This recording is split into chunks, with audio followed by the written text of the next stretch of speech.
The action movie star is dying. Not action movies, not explosions, not billion-dollar franchises. The action star. Look at the biggest names in the genre right now. Tom Cruise, Keanu Reeves, Jason Statham, and if you go back further, Sylvester Stallone, Arnold Schwarzenegger, Jackie Chan, Jet Li. These are the men who defined action cinema for decades. But here's the uncomfortable question. Where are the 30-year-old action stars? Who's next? And is Jason Statham the last one standing?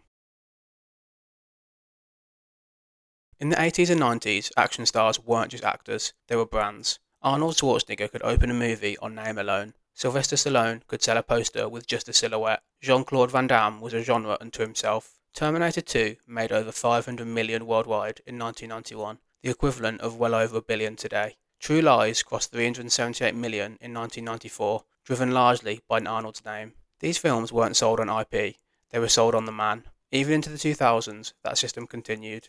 Tom Cruise turned Mission Impossible into one of the most successful action franchises in history, with Fallout grossing nearly 800 million worldwide. By contrast, today's biggest action films are brand dominant. Fast X made over 700 million worldwide, but audiences weren't buying a Vin Diesel movie, they're buying Fast and Furious 10. That distinction matters. Vin Diesel built Fast and Furious into a global juggernaut. Furious 7 crossed $1.5 billion. Dwayne The Rock Johnson became one of the highest paid actors in Hollywood, headlining films like San Andreas and Hobbs and Shaw. But here's the shift. These stars are now either deep inside long-running franchises, aging out of the most physically demanding roles, or transitioning into producing, streaming, or legacy status. The system that created them doesn't seem to exist anymore.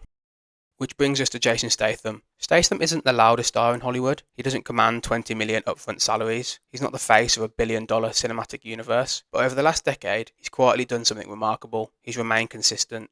Jason Statham's career box office total is over 7 billion worldwide. The Meg grossed 530 million globally on a reported 130 million budget. The Beekeeper, made for roughly 40 million, cost 150 million worldwide. Wrath of Man turned a solid profit on a modest budget. These aren't cultural events, they're not Marvel-sized, but they work. And crucially, they aren't always dependent on legacy IP. Statham's name still means something in the action space. He represents a shrinking model, the mid-budget, star-driven action vehicle, reliable, contained, and profitable. That used to be normal, but now it feels rare.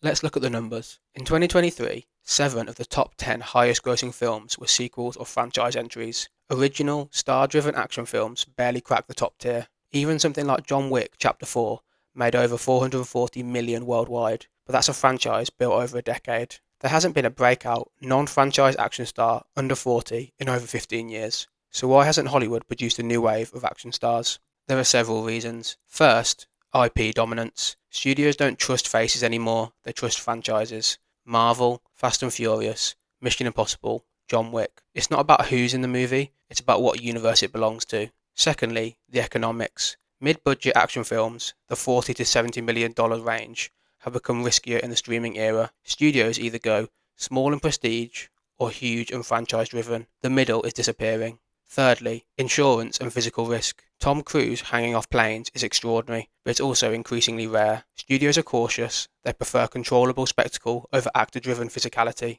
Fourth, global market pressures. China, Europe, and international markets respond more predictably to known brands than emerging stars. So rather than build a new action hero from scratch, studios plug actors into existing IP. That's how you end up with actors becoming superheroes, not action stars. There's a difference. And things aren't changing. In 2025, only 3 of the top 30 highest grossing films were original works, not based on some previous IP.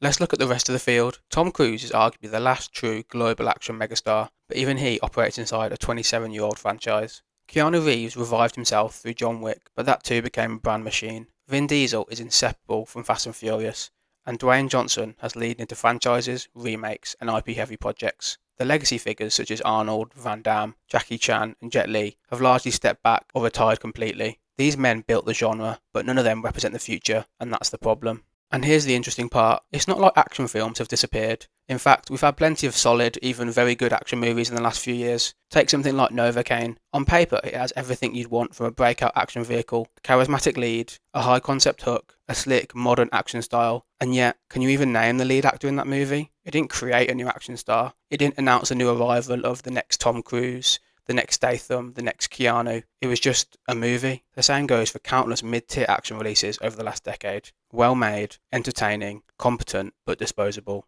They don't launch careers, they don't build personas, they don't create mythology around the actor. Compare that to the 80s and 90s when Arnold did Predator or Terminator. It didn't just make money, it solidified an identity. When Keanu did The Matrix, he wasn't just another hit, he became something. Today's action films often feel like actor in franchise, not new action legend, and that distinction is everything.